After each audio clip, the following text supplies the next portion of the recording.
next, we're going to be discussing Lewis Hamilton taking another race victory over Valtteri Bottas after the Brit made his stop under the VSC much later than his teammate made his first stop. Bottas in P2 after the retirement of Verstappen, Daniel Ricciardo rounding out the podium. Sam, the VSC was a big part of today's race. Do you think it was that gave Hamilton the victory? No, I don't. Haters will say he was lucky, and I get it. I get the argument.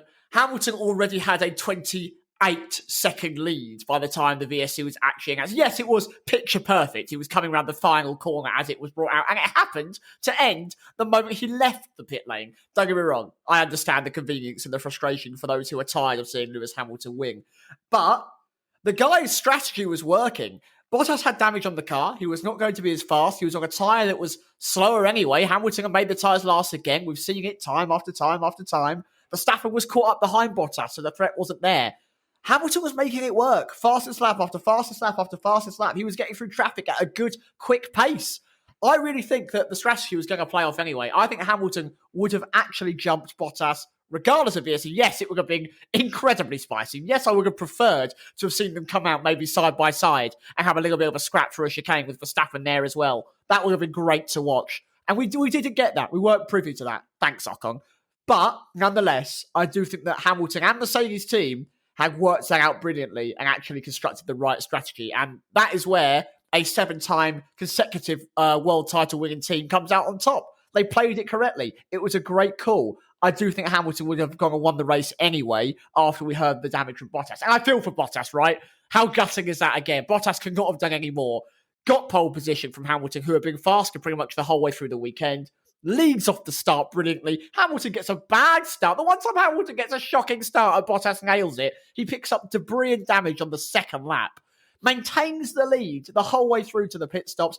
Jumps Verstappen again in the pit stop, so he stays out in front of him. Hamilton nails it. It's tough for Bottas. It is a tough world for Bottas to live in. We're all in Lewis Hamilton's world and Bottas is just watching along.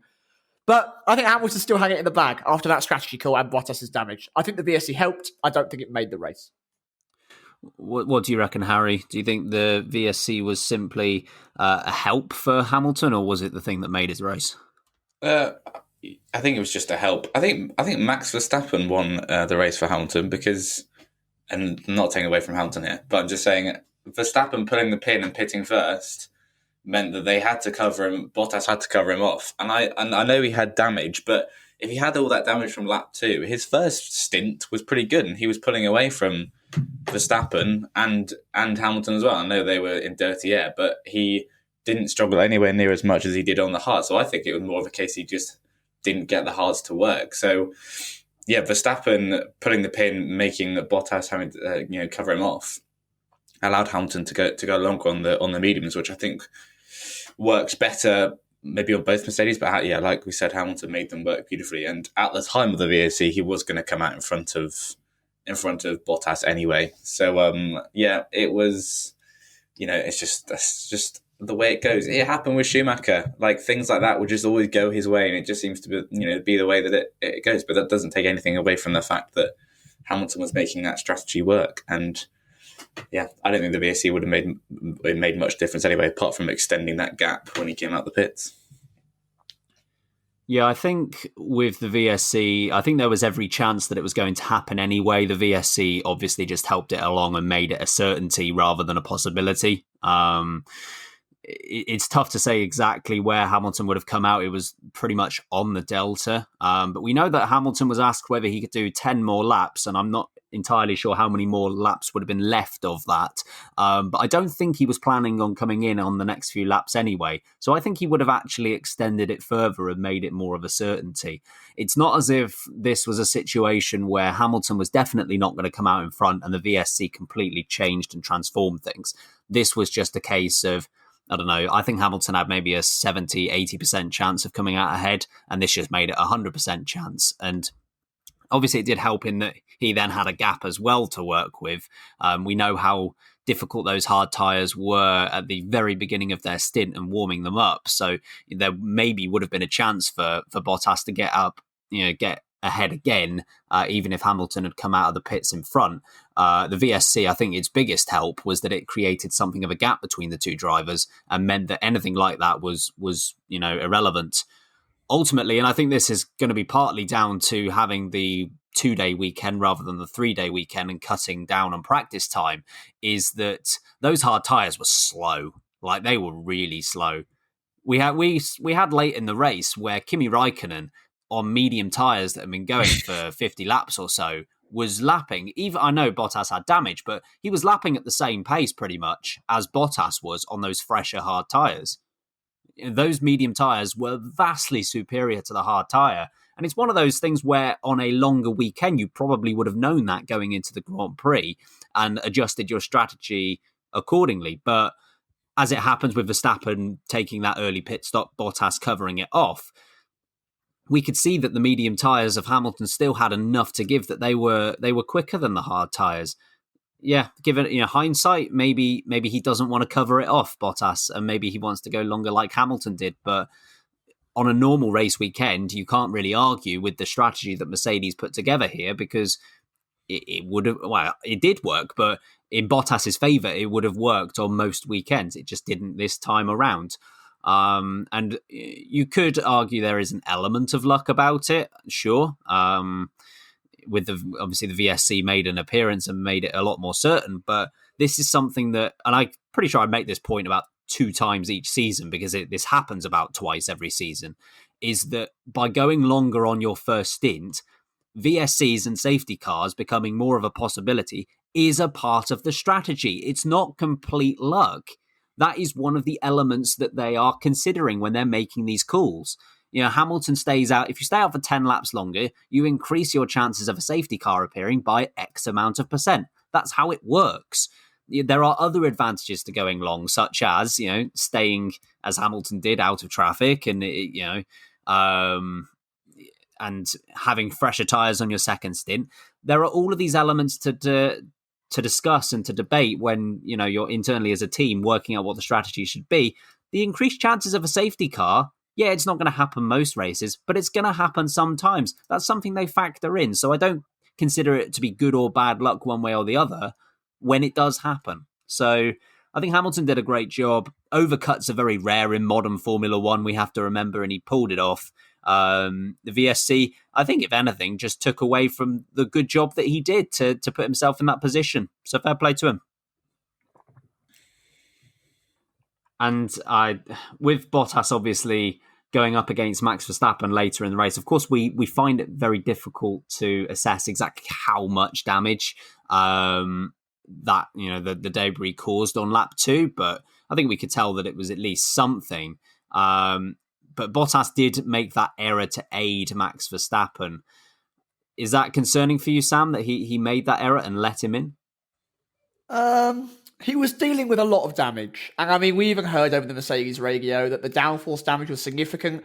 You spend a lot of time on the throttle at Imola, but it is a downforce heavy track. And there's a lot of corners that you need to carry a lot of speed through, especially those 2 penultimate corners. You need to really nail the exit of both of those to ensure that you've got a great run and a good gap to the car behind. Bottas, I think, did a fantastic job. He was driving with a car that was struggling. He was driving with a car that had been damaged since lap 2, and he was holding a hungry Max Verstappen behind. Max was raring to go. The moment he got past Hamilton on the start, Max had that, we've said it before, that sniff, that chance of, I can beat them here, I've got a chance now. And he was in within a second and a half the entire race. So the fact that Bottas held him behind for that many laps, with the car that was damaged, with Verstappen, who was desperate to get past behind, I think Bottas did as good a job as he possibly could. And it was not an easy overtake at the end of the straight either. Bottas still managed to gather it up. He still managed to get enough straight line speed that actually Verstappen even came on the radio and was going, "Send it!" Which we absolutely love to hear, by the way. That's the right kind of radio message, Max Verstappen. Good job. It was a good overtake. There was a bit of fight put up. I can't fault Valtteri Bottas struggling with that level of damage. I don't think that was an error. I don't think that's a long-term worry to get into. We've seen Bottas struggle with wheel-to-wheel racing, but I can't take this into account when a car is not functioning as it should. If he was at 100%, if Bottas was driving a car as healthy as Hamilton's this race, then I would say there maybe are some concerns with the difference in pace. But that isn't the case. So I don't think we need to analyse that to the point where we slander Bottas for doing what I think was a pretty good race. And because of Verstappen's puncture later on, he still comes home in second. The title is essentially gone, but he's still gathering up the most points he theoretically could have done. What do you reckon, Harry? Do you think Bottas did about as good of a job as he could have done out there? I just looked out the window and there's some pigs flying, and that explains why Sam was nice about Bottas. Sorry, lads. Nothing more I could do. I was shocked. I think I need to lie down. No, I agree with Sam on that one. Yeah, I still think maybe the damage wasn't as bad, like I said earlier, but it was clearly something not right with that car. And Max was relentless. That pressure, I think it was about almost 20 laps. He was just on the back of him like an annoying tailgater on the motorway. Just won't get off your bumper. And in the end, Bottas finally relinquished second place.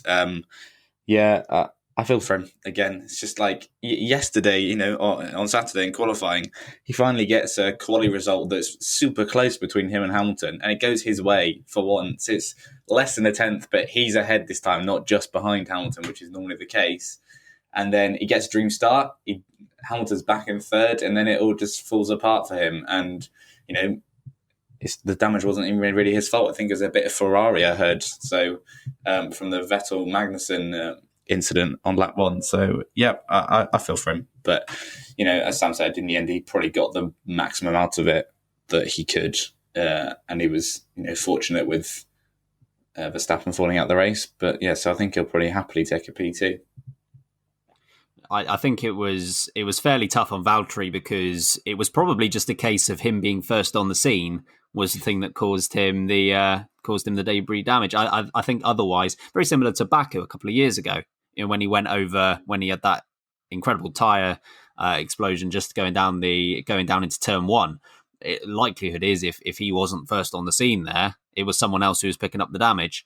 And I think this is probably what happened here. It's a massive shame for him. It's very difficult to say exactly how much slower he was as a result of that, but considering the pace advantage that Hamilton had at the end of the Grand Prix, when it was essentially a level playing field outside of that debris, obviously there was the dirty air factor as well, but Hamilton was so much quicker than Valtteri Bottas in that final stint when tyres were exactly the same. They can just go racing. Broken floor. Yeah, well, I mean that's kind of the point. It's that's the deciding factor, then, isn't it? So if that wasn't causing enough damage, if that wasn't doing anything, then they would have been on this pretty similar pace, and they weren't. I see your point. So I'm just a moron. It's. I think that was the giveaway almost. It was difficult in the middle of the race when they were on different strategies to work out how much it was actually affecting him.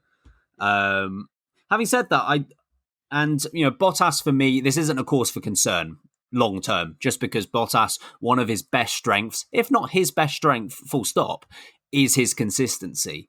And how he very rarely retires from races. He doesn't give away positions very easily. He's very solid driver.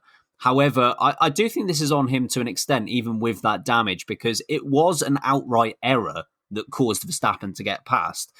If Verstappen had got past as a result of eating into that gap lap after lap, he just so happened to be half a second behind coming out of the final corner, and then he made the overtake into turn two. I wouldn't have raised it, but because he did make that outright error, and it was his second error as well, we have to mention. He makes that error coming out of the final corner, which is the one place you don't want to make an error. We know he made an error previously earlier in the lap, but he got away with it because it's very difficult to overtake outside of turn two. And Verstappen got past as a result of that. So I think this is on him. If he doesn't go wide, there's every chance he keeps him behind. Not to say that he wasn't doing a good job up until that point, because I think he was, but it was the mistake that caused it. It wasn't the pace difference. So, yeah, I have to put this a little bit on Valtteri here. But overall, I think it was fairly unlucky not to come away with a race win. I can't believe I think you're wrong and I'm on Valtteri's side. What world are we in? Are you feeling all right today? What's the matter with you? I'm having a good day. Valtteri, I think, did a really good job. Ben's wrong, but we won't go into it. We've got Maybe other it's things the to talk about. I love the mustache. Bottas, keep it. Keki Bottas. Yeah. I'm all for it. I'm all for having a mustache. Anyway, let's move on to driver of the day. Who have you got, Harry? Tough one, because I think there are a fair few contenders. Hamilton, again, just being Hamilton, doing Hamilton things. Danny Rick, he's been on good form all year, and I think it's a shame Gasly wasn't there, because I'd put him in this category as well, because I think he was about to have a stellar race. He was on magic form all weekend. But I'm gonna go for the old man. I'm going to go for Kimi Räikkönen, because he doesn't like pitting for tyres, and he was brutally unlucky that he didn't wait a lap until the safety car came out, because I think he'd have scored an even better result. But I think Kimi did pretty well, and I know, like you said, Ben, the hard tyres were naff, but at one point he was literally lapping at the same pace as a Mercedes and a Red Bull, which is fairly impressive for an Alfa Romeo car. But good drives all up and down the field. Sergio Perez as well. God damn it, Sergio! You will get a podium one day. Swear to God. But no, I'm going to go for Raikkonen as my pick for driver of the day. I think today was evidence that no, Sergio Perez won't get a podium. They will put him in the absolute best position to do so and still find a way for him not to get a podium. Oh, God. Anyway, who have you got, Sam? I just want to start by saying that it's entirely Racing Point's fault, I think, that Perez didn't get a podium. Ricciardo was capable of holding off Daniel Kvyat on those softer tyres after a lap or so. He had a great restart. We saw a great move from Alexander Albon. I think Perez is up there for driver of the day. I do. I think he's had an absolutely stunning Grand Prix, starting outside the top 10, does a great strategy, finds himself in front of the likes of Ricciardo, Leclerc, Albon, who, we'll get onto that. And, he was on for third. He was going to get third place. And Kvyat would have had to have got through more drivers. He would have had to have still got through Daniel Ricciardo, but Perez would have been in front of him. I think Perez having a podium would have been a sure thing, and I think that Racing Point threw that away a little bit, and that's quite devastating, because I think he deserves it. Pretty much out of every driver on the grid that hasn't been on the podium this season, Perez deserves it. I'm not going to give him driver of the day. I'm going to give driver of the day to Lewis Hamilton. The ability to turn that overcut into a strategy was absolutely fantastic. He rescued a poor start, and he just dominated that race. That was a true world champion strategy. That was I'm not coming in. Keep me out. I can do 10 more laps. Fastest lap, fastest lap, fastest lap, fastest lap. Cut through traffic.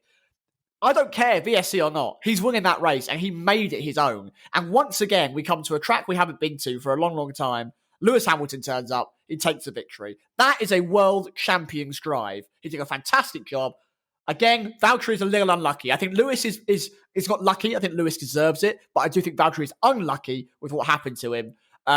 But for me, Hamilton took that. I don't think Ricciardo should be up for driver of the day. I think he actually benefited from a bit of a comedy of errors around with other people and just had a good, consistent race. Ricciardo's form has been brilliant all season. I don't think this was his best race. I think it was just a very solid race that resulted in a better than what was expected performance from him. Kimi did a great job, as did Giovinazzi, who ended up in 10th place as well. Latifi was 11th. There's a lot of good performances up and down the grid, but for me, Hamilton really showed why 7 titles are coming his way.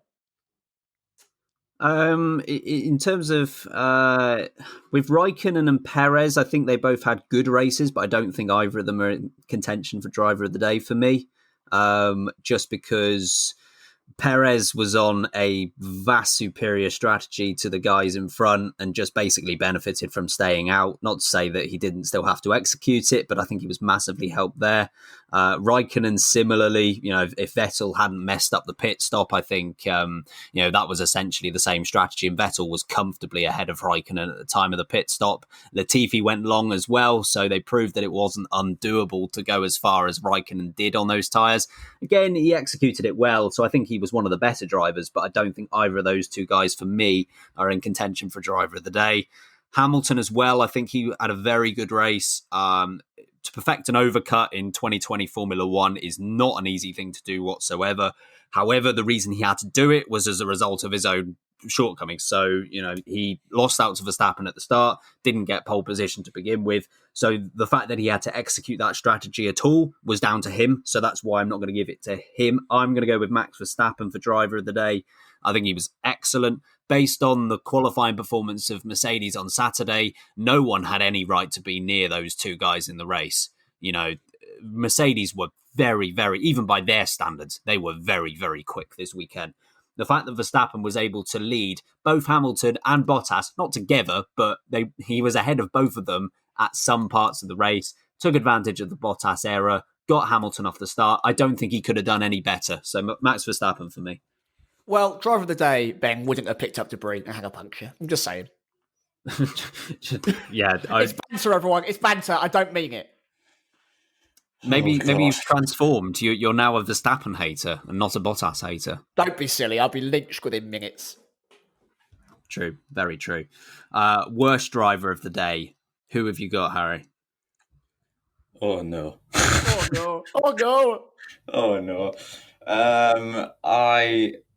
I'm going to have to go with Albon. I just feel for the lad. Like, we've discussed at length, and I'm sure we're about to again, just his issues at Red Bull. And yeah, he as Ben said, like Verstappen was pretty mighty this weekend and how close he was to Mercedes. And Albon was nowhere near and got a poor start, so then he lost more places. And then even when he had a chance of a good-ish result at the end, he dropped it all by himself. So, sorry, Alex. It was another poor one from you. And maybe the nail in the coffin for your Red Bull career. Yeah, I'll have to see how that goes. And we will discuss Albon a little bit more in a bit. But Sam, who have you got for worst driver of the day? Hi, is that Red Bull? Yeah, if you just that satellite that's flying over London, you just want to pan it, that's it, towards my office window, keep zooming in, you'll just see me waving. That's me waving goodbye to Albon's seat at Red Bull. Yeah, hi, yeah, bye. He's got no chance. I'm sorry. What an amateur mistake. George Russell's up there as well, by the way. What a rookie and embarrassing error to make. I'm not going to be kind on them. You should be doing better than that. To drop it like that as easily as Russell did into the wall. The fact that Albon kept out the wall is, well done. But the fact, come on.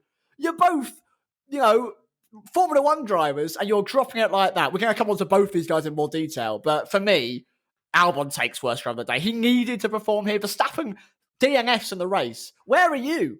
Where are you? Where are you? Let's be having you. He's not there. He should be in the top 4 and he should be then taking a podium off of Ricciardo, off of possibly Kvyat was in front of him. Albon was the worst driver out of all 4 Honda Power cars today by a long shot. It was, for me, awful display.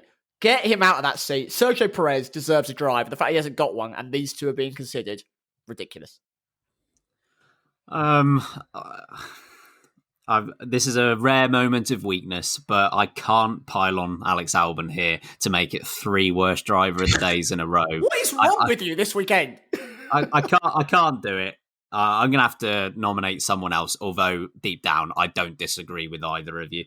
I'm gonna nominate Lando Norris for this one. I thought he had a pretty disappointing race actually. Started when he started. He started P9, so he outqualified Carlos Sainz. He had the advantage over Carlos Sainz throughout qualifying, but was overtaken obviously near the start and just didn't really give much throughout the Grand Prix. Seemed to lack a bit of a punch. Carlos Sainz was at least threatening the guys in front. Lando went into the pits very early on. I'm not sure if he was struggling with tyre wear significantly in that first stint. But yeah, it was a bit of a nothing Grand Prix in a race where these midfield drivers were vying to take advantage of Verstappen retiring. Ricciardo was able to do it. Gasly might well have done it if he didn't retire. Perez would have done it if the strategy was different. But Norris was never really there in contention. So even though he did score 4 points for 8th place, I think that was more of a case of just how the race ran. I think this is probably the first time I've ever given this award to him as well, but Lando Norris for me. That feels harsh. I got to be honest with you, Ben. That feels harsh. She couldn't bin. Well, you should get in one after his commentary so far. Okay, moment of the race. What have you got, Harry? I'll go for. Moment of the race probably Verstappen's tyre, saying, no, I'm done here, I'm out of there. So, yeah, it spiced things up a lot towards the end of the race, so I'll go with that one. Surprised you didn't give Verstappen's tyre driver of the day, really, but yes, definitely makes it was heavy consideration. What about you, Sam? What was your moment of the race? I'm a proper clock watcher. Anyone that's ever watched an F1 race with me will know that I keep an eye on the timing screens on the left-hand side very intensely. Clock, as in tick-tock, tick-tock. What does it that cock was and an jiggle do? unprecedented outburst. What? Yes, I thoroughly enjoyed the possible pit stop overlap. I enjoyed that side of the strategy element. I think it takes a lot of execution to really nail that style of Formula One. And on tracks like Imola at the moment with the modern cars, overtakes on track are difficult. So nailing a pit stop strategy for me is tough. So for me, it was when the timing screen ticked over that Hamilton had a 28-second lead over Bottas, and that would have therefore given him a 1 second lead coming out the pits. And for me, that was the tipping point in the race. That was the moment that Hamilton snatched it back again. And that's why I gave him the driver of the day, because for me, it was a brilliantly led race. So yeah, that was the moment of the race for me, when all that sequence of events happened. 28 seconds, VSC, in, you're first, you've done it. There you go. For me, that was the moment. I'm going to go with Perez's move on Albon coming into the Villeneuve chicane. That was a pretty sweet move. Obviously, overtakes at Imola outside of turn 2 are pretty rare. So anything that is made outside of that is usually cause for jubilation. So yeah, Perez, that was a really swift move. Of course, Albon dropped it literally straight after it as well. But yeah, really good, really impressive. That one was for me the one that got me out of my seat. I'm never going to let Albon carry my shopping home. He'll just drop it. Oh dear. Unbelievable. Well, for this video, Sam, if you wouldn't mind getting us out of here.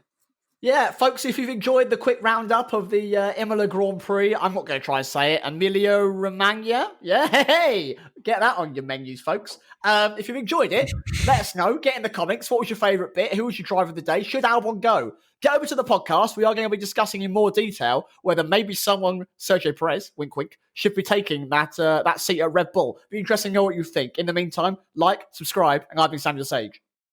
I've been Bern Hawking. I've been Harry Eade. Remember, keep breaking late.